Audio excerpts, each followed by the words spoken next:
বৃষ্টিতে অবস্থা খারাপ। এই ছাদটা আমার এই পাশে ঢালু, পানি জমা থাকে, তারপরে নিচের অবস্থাও খারাপ, পুরা ক্যাতক্যাতা হয়ে গেছে। বাচ্চা দাপড়িরা সব পরিষ্কার করতে, পানি গাছতে গাছতে কোমর ব্যথা হয়ে গেছে। কবুতর পালা এত সহজ না, বাচ্চাগুলো উঠতেছে মাশাআল্লাহ। বৃষ্টির দিনে অনেক কষ্ট, ছাদে পানি কাচা, পরিষ্কার করা।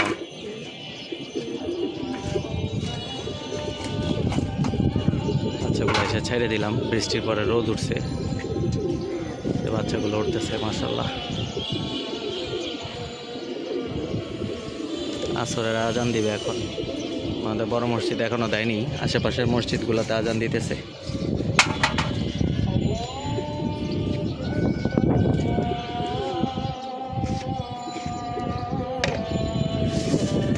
মাশাআল্লাহ, বাচ্চাগুলো উড়ুক।